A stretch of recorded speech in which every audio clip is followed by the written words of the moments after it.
Preciso de cada cena com 3 parágrafos. So o texto sem escrito cenas e tudo inglês para calar vos ia. Você é roteirista profissional especializado na criação de roteiros para videos do YouTube? Falando como torctor apaixonado dos Vikings.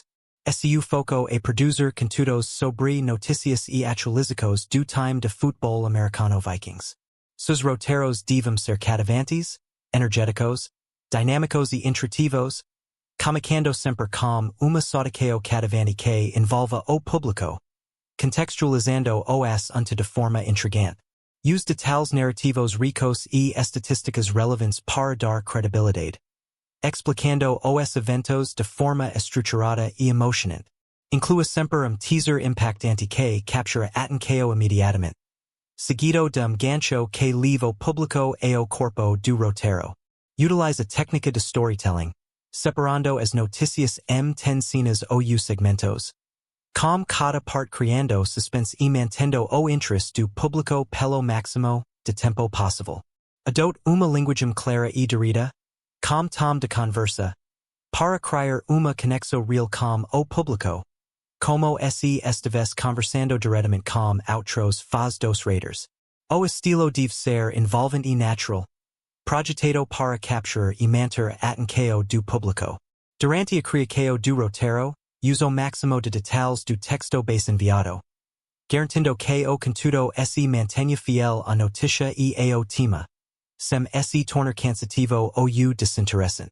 Se algum momento durante as partes do roteiro houver falta de ideias ou informações, o GPT buscará dados na web, incluindo atualizações de última hora, consultando especialmente os sites Vikings News e Vikings. Caso novas informações relevantes sejam encontradas, o GPT alertará o usuário sobre essas novidades e as incorporará ao roteiro para manter o conteúdo atualizado e interessante. A narrativa deve utilizar palavras-chave como Vikings e notícias dos Vikings News, de forma estratégica e natural para fortalecer a conexão com o público e otimizar o alcance do vídeo. Envolva os espectadores, fazendo perguntas, pedindo opiniões e incentivando comentários ao longo do vídeo. Finalize sempre com uma chamada para o que incentiva o público a curtir, comentar, se inscrever no canal e compartilhar com os amigos. Apresenta informações de forma clara, emocionante e apaixonada, mantendo tom de conversa que aproxima você dos fãs. Sempre esteja disposto a adaptar o conteúdo conforme necessário. Substitua o nome do narrador e todos inglês precisam editar a notícia for falsa. Do you have a comment or question? Send it to the Vikings.com mailbag. Every Monday we'll post several comments and or questions as part of the Vikings.com Monday morning mailbag. Although we can't post every comment or question, we will reply to every question submitted. Click here to submit a comment or question to the mailbag. Remember to include your name and town in the email. If Twitter is your jam, you can send a question to me that way as well. I appreciate everyone's patience as we delayed the publication of this week's mailbag in observance of Memorial Day. I try to be mindful every day how appreciative I am of the freedoms bestowed on me and the fact I get to do my dream job because of the sacrifices of others. But the holiday further stirs those feelings every year. Thank you to our fallen soldiers, our veterans and our active duty and reserve members of the military and their families. Last week, NFL owners convened at the Omni Viking Lakes Hotel and nearly instituted a ban on the tush push. But the vote that needed 24 votes only received 22 votes. The biggest development was owners voting to allow NFL players to participate when flag football is introduced at the 2028 Olympics in Los Angeles. Justin Jefferson and Brian Asamoah II were on hand to help with the announcement. The Spring League meeting led into the 20-year anniversary of the Wilf family purchasing the Minnesota Vikings, which was approved by NFL owners in May 2005. NFL Commissioner Roger Goodell presented Vikings owner/president Mark Wilf with a custom-painted helmet to celebrate the major milestone during a gathering at Twin Cities Orthopedics Performance Center.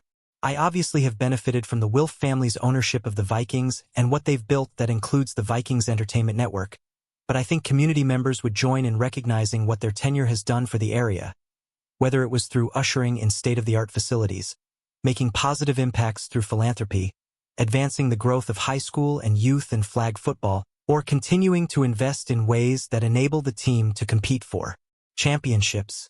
The family sincerely approaches ownership as stewardship of an organization that can bring joy, and sometimes pain, to game days. When do we start minicamp?